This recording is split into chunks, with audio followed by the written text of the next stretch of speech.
ఒక తెలంగాణ బిడ్డగా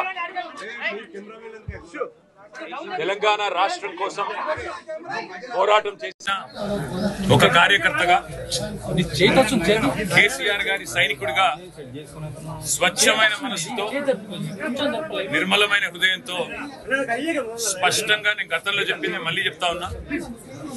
తెలంగాణ ప్రతిష్ట పెంచడానికి, హైదరాబాద్ బ్రాండ్ ఇమేజ్ ని అంతర్జాతీయం చేయడానికి, హైదరాబాద్ ని ప్రపంచ పటంలో నిలపడానికి ఆనాడు రాష్ట్ర మంత్రిగా ఎన్నో ప్రయత్నాలు చేశాం.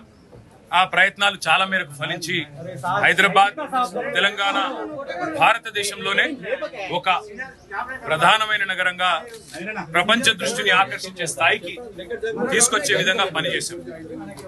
మేము 9.5-10 ఏళ్ల కాలంలో మా ప్రభుత్వం ఉన్నప్పుడు మా బావమరుదులకు 1137 కోట్ల కాంట్రాక్ట్లు ఇచ్చే దౌర్భాగ్యపు పని, అట్లాంటి పనులు చేయలేదు. మంత్రిగా నేను కౌన్సిల్లో కూర్చొని, కౌన్సిల్ ఆఫ్ మినిస్టర్స్ లో, కేబినెట్ లో కూర్చొని నా కొడుకు కంపెనీకి కాంట్రాక్ట్లు ఇచ్చుకోలేదు. లేదా నేను కాంట్రాక్టులు ఇచ్చి ప్రతిఫలంగా ల్యాండ్ క్రూజర్ కార్లు కొనుక్కోలేదు. ఆ పనులు రేవంత్ రెడ్డి గారు, ఆయన మంత్రివర్గ సహచరులు, ఆ సాగు తెలివితేటలు, ఆ అవినీతి తెలివితేటలు వాళ్ళకే ఉన్నాయి. నేను 50 లక్షల రూపాయలతో ఎమ్మెల్యేలను కొనుగోలు చేయడానికి పోయి దొరికిపోయిన దొంగను కూడా కాదు. నేను నిఖార్సైన తెలంగాణ బిడ్డను. ఏ పని చేసినా తెలంగాణ కోసం, హైదరాబాద్ ప్రతిష్టను పెంచడం కోసం చేశాను.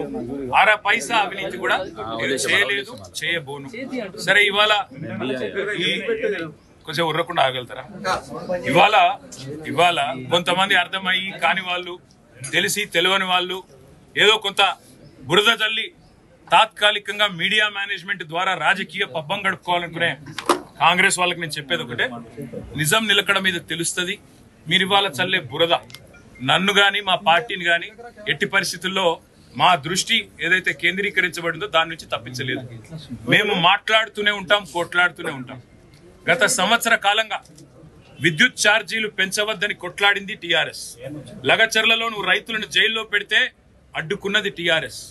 నువ్వు హైడ్రా పేరిట ఇండ్లు కూలగొడితే అడ్డుకున్నది టీఆర్ఎస్. 6 గ్యారంటీల అమలు నువ్వు చేయకపోతే నిలదీసింది అడుగడుగున కేసీఆర్ బృందం. తప్పకుండా మా దృష్టి మేము మళ్ళీ, నువ్వేదో నా మీద కేసు పెట్టి నన్నేదో చేసి దానివల్ల మా పార్టీ క్యాడర్ను, మా నాయకత్వాన్ని నువ్వు దారి మళ్లింపు, దృష్టి మళ్లింపు దిశగా ప్రయత్నం చేస్తాను అనుకుంటున్నావు రేవంత్ రెడ్డి. అది నీ వల్ల కాదు. ముమ్మాటికి నువ్విచ్చిన 420 హామీలు ప్రశ్నిస్తూనే ఉంటాం. నువ్వు ఎన్ని కేసులు పెట్టినా, ఇది కాదు ఇంకో 100 పెట్టుకో, ఇంకో 1000 పెట్టుకో, ఎదుర్కొంటాం. న్యాయస్థానాల మీద, ఈ దేశంలోని చట్టాల మీద, భారత రాజ్యాంగం మీద మాకు సంపూర్ణమైన గౌరవం, సంపూర్ణమైన విశ్వాసం ఉంది. నువ్వు ఏ ప్రశ్నలన్నా అడుగు, సమాధానం మా కాడ ఉంది. ఎందుకంటే మేము నిజాయితీగా ఉన్నాం. నీలాగా లుచ్చా పనులు చేయలేదు, నీలాగా తుచ్చపు పనులు చేయలేదు, చేయబోము. నిఖార్సైన తెలంగాణ బిడ్డగా, కేసీఆర్ గారి రక్తం పంచుకొని పుట్టిన కేసీఆర్ కొడుకుగా చెప్తా ఉన్నా, తెలంగాణ కోసం అవసరమైతే సస్తాను తప్ప ఎట్టి పరిస్థితుల్లో ఇట్లాంటి లుచ్చగాళ్ల ముందు మాత్రం తల వంచను. తప్పకుండా కొట్లాడుతూనే ఉంటా, పోరాడుతూనే ఉంటా.